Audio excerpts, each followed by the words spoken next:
নমস্কার বন্ধুরা, ইচ্ছে কিচেন অ্যান্ড ব্লগের তরফ থেকে সবাইকে জানাই স্বাগত। আজকে তোমাদের সঙ্গে শেয়ার করব ঢেঁকি শাকের দারুণ একটি রেসিপি। তো বন্ধুরা, প্রথম থেকে শেষ পর্যন্ত ভিডিওটার সঙ্গে থাকো, আশা করছি তোমাদের খুবই ভালো লাগবে। তাহলে চলো বন্ধুরা, রেসিপিটা শুরু করি। ঢেঁকি শাকগুলোকে কেটে আমি একবারে ধুয়ে নিয়েছি ভালো করে। এখানে আমি আলু কেটে নিয়েছি, মিডিয়াম সাইজের 3টে আলু আমি এইভাবে কেটে নিয়েছি।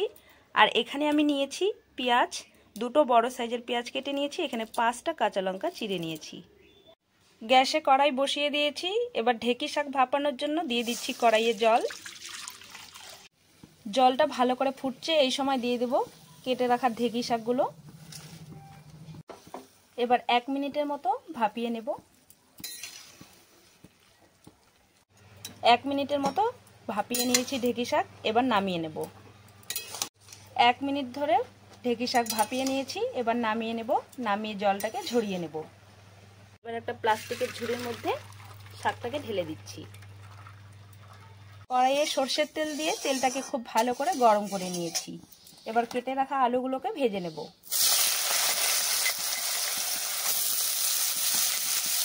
দিয়ে দিচ্ছি পরিমাণ বুঝে লবণ, আর দিয়ে দিচ্ছি সামান্য হলুদ গুঁড়ো। এবার নেড়ে চেড়ে ভালো করে আলুটাকে ভেজে নেব। আলু ভালো করে ভেজে নিয়েছি, এবার নামিয়ে নেব। এবার ফোড়নে দিচ্ছি কালো জিরে, আর দিয়ে দিচ্ছি পেঁয়াজ কুচি।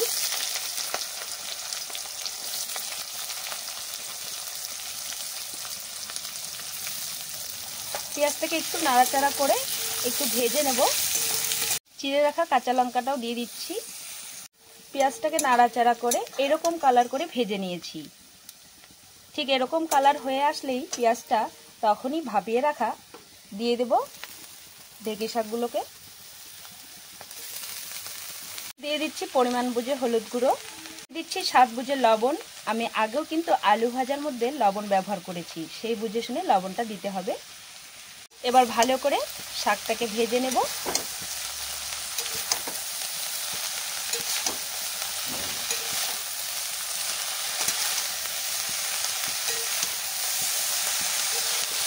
আমি এখানে একটু ঢেঁকি শাকটা বেশি পরিমাণে নিয়েছি, তোমরা চাইলে কিন্তু এর থেকে কম বা বেশিও করে নিতে পারো। দেখো বন্ধুরা, শাকটা কিন্তু কাঁচা যখন ছিল তখন কিন্তু অনেকটাই লাগছিল দেখতে, আর দেখো এখন কিন্তু অনেকটাই কমে এসছে। আমি এখানে একটু বেশি পরিমাণে ঢেঁকি শাকটা নিয়েছি, তোমরা চাইলে কম বেশি করে নিতে পারো। আর এই ঢেঁকি শাক কিন্তু ভাজার পরে আরও কমে যাবে। আর আমাদের বাড়িতে তো ঢেঁকি শাক ভাজা খুবই ভালোবাসে, তাই আমি একটু বেশি পরিমাণেই নিয়েছি।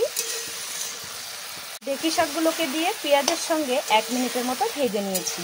এবার ভেজে রাখা আলুগুলোকে দিয়ে দিচ্ছি। এবার আলুর সঙ্গে আরও 1 মিনিটের মতো ভালো করে ভেজে নেব।